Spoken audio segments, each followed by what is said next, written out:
నమస్కారం గురుగారు. నమస్కారం అమ్మా.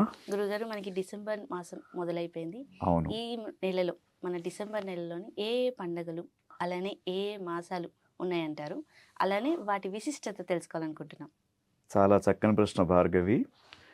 శుక్లాంబరద్రం విష్ణుం శశివర్ణం చతుర్భుజం ప్రసన్నవదనం ధ్యాయే సర్వ విఘ్నోపశాంతయే అగజానన పద్మార్కం గజానన మహర్నిశం అనేకదంత్వం భక్తానాం ఏకదంతముపాస్మహే.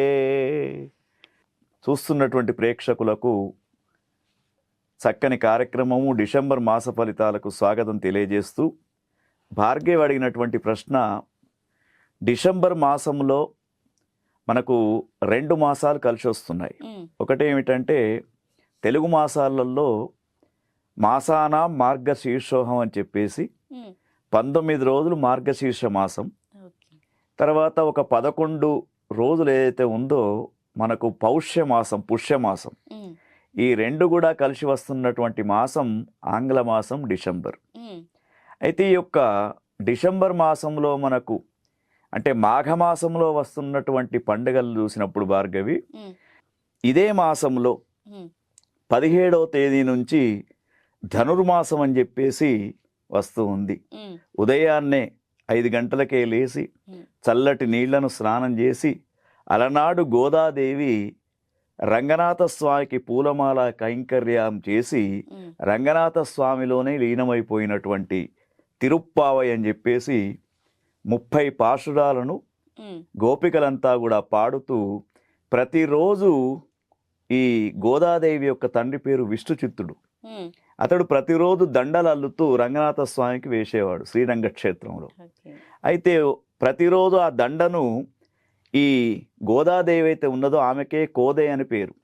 ఈ గోదాదేవి ఏం చేసేది, తండ్రికి తెలియకుండా తన యొక్క మెడలో ధరించుకొని అద్దంలో చూసుకున్న తర్వాత మురిసిపోయేది. అంటే ఆమె చిన్నప్పటి నుండే రంగనాథ స్వామికి తన యొక్క జీవితాన్ని అంకితం చేసింది. ఆ పాపం తండ్రికి తెలియదు. రోజు తీసుకెళ్ళి ధరించినటువంటి దండనే ఆ రంగనాథ స్వామికి వేసేవాడు. ఒకరోజు ధరింపజేసేటప్పుడు స్వామికి ఒక కేశం వస్తుంది, వెంట్రిక. ఈ వెంట్రుక ఎక్కడిదని చెప్పేసి ఇంటికి వచ్చాడు. అప్పుడు గోదాదేవి చెప్తూ ఉంటుంది. అట్లా భక్తి పారవశ్యంతో ఆమె చుట్టూ ప్రతిరోజు 30 మంది గోపికలు రోజుకొక్క పాశురం చొప్పున వైష్ణవ సంప్రదాయంలో ఈ పండుగ చాలా జరుపుతారు. అది ఆ 30 పాశురాలలో ఎవరైతే పారాయణం చేస్తారో వాళ్లకు కూడా గ్రహస్థితి బాగా అవుతుంది. ఇది 2వ పండుగ. తర్వాత 3వదమ్మ, ఇదే మనకు డిసెంబర్ మాసంలో 30వ తేదీన పశ్యన్నిముష మాత్రేణ కోటి యజ్ఞం ఫలం లభేతు. ఉత్తర ద్వారం గుండా శ్రీరంగము, తిరుమల వైష్ణవ క్షేత్రాలు ఎక్కడెక్కడైతే ఉన్నాయో అక్కడ ఉత్తర ద్వారం గుండా స్వామి దర్శనం చేసుకోవాలి. ఉదయాత్ పూర్వమే 3 కోట్ల మంది 33 కోట్ల మంది దేవతలు వచ్చి ఉత్తర ద్వారం గుండా దైవ దర్శనం చేసుకునే రోజే 3 కోట్ల దేవతల యొక్క దర్శనం, 3 ఏకాదశి అని చెప్పేసి ఇదొక పర్వం. అయితే ఈ రోజు నాడు దర్శనం చేసుకుంటే ఇప్పుడు ఏవైతే మనకు శని భగవానుడు కానీ, గురుగ్రహం కానీ, రాహుకేతువులు కానీ ఏవైతే అనుకూలంగా లేవో అవన్నిటికి కూడా స్వామి యొక్క మనకు ఆశీర్వచనం అందించబడుతూ ఉంటుంది ఆ రోజు.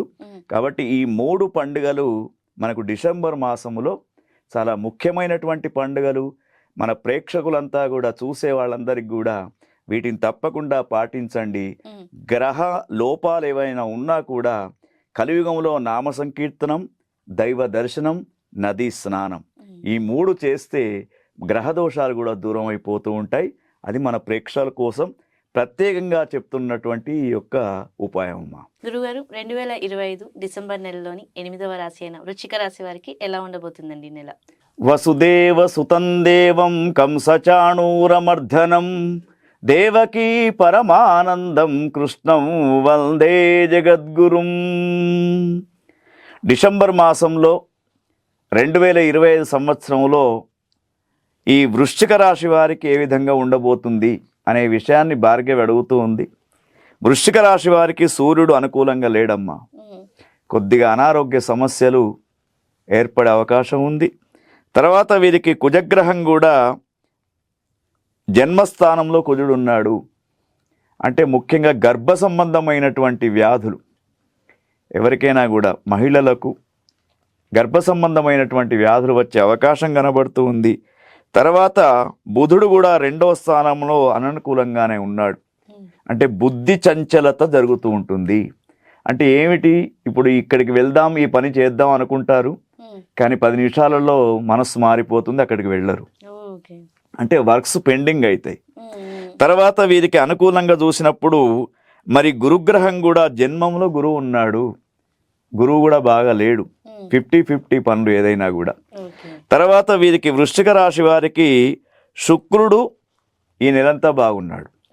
అంటే 1-2 స్థానాలలో శుక్రుడు బాగా ఉన్నాడు. ప్రేమ వివాహాల కోసం ఎదురు చూస్తున్నటువంటి యువతీ యువకులకు సక్సెస్ అయ్యే అవకాశం ఉంది. తర్వాత భార్యాభర్తల మధ్య అయితే ఉందో అనుబంధం, ముఖ్యంగా కొంత ఉద్యోగపరంగా దూరంగా ఉన్నటువంటి పిల్లలు, భార్యాభర్తలు వాళ్ళ దగ్గరికి అయ్యే అవకాశం కూడా కనబడుతూ ఉంది. తర్వాత వృశ్చిక రాశి వారికి ముఖ్యంగా శని 5వ స్థానం అంటే మధ్యమంగా ఉన్నాడు. అనారోగ్యం కొంత ఏర్పడి మళ్ళీ తగ్గిపోతుంది, భయపడే అవసరం లేదు. తర్వాత వీరికి రాహు 4వ స్థానంలో ఉన్నాడు. తర్వాత కేతు 10, నరదృష్టి విపరీతంగా ఉంది వీళ్ళపైన. కాబట్టి వీళ్ళు సాధ్యమైనంత వరకు మన ఏవైతే 3 పండుగలు చెప్పుకున్నామో ఈ నెలలో, 4వ తేదీ దత్తాత్రేయ స్వామి ఆరాధన, తర్వాత 17వ తేదీ ధనుర్మాస ఉత్సవాలలో పాల్గొనడం, తర్వాత 30వ తేదీ ముక్కోటి ఏకాదశి ఉత్తరద్వారం గుండా దైవ దర్శనం, ఈ 3 కార్యక్రమాలు కూడా వృశ్చిక రాశి వాళ్ళు చేసుకోవాలి. రాజకీయ రంగంలో ఉన్నటువంటి వారికి కూడా కొంత గడ్డు సమస్యలు, ఎవరైతే దేశాన్ని పరిపాలిస్తున్నటువంటి నాయకులు ఉన్నారో వాళ్ళకు కూడా కొన్ని సమస్యలు, తీవ్రవాదుల యొక్క సమస్యలే కావచ్చు, లేకుంటే ఇంకా వేరే ముఖ్యంగా శాంతి దూరం చేయాలని దుష్ట శక్తులు ప్రయత్నం చేస్తుంటాయి. కాబట్టి వాటి పరంగా, సైనిక పరంగా కొన్ని ఇబ్బందులు కూడా దేశానికి కూడా వచ్చే అవకాశాలు ఉంటాయి. కాబట్టి జాగ్రత్తగా చూసుకోవాలి. ముఖ్యంగా దుష్ట శిక్షణ, శిష్ట రక్షణకు లక్ష్మీ నరసింహస్వామి ఆరాధన చేయాలి. ఓకే గురువు గారు, వృశ్చిక రాశి వారికి ఎలా ఉండబోతుంది, అలానే వారు పాటించవలసిన పరిహారాల గురించి చాలా చక్కగా తెలియజేశారు. ధన్యవాదాలు. ధన్యవాదాలమ్మా.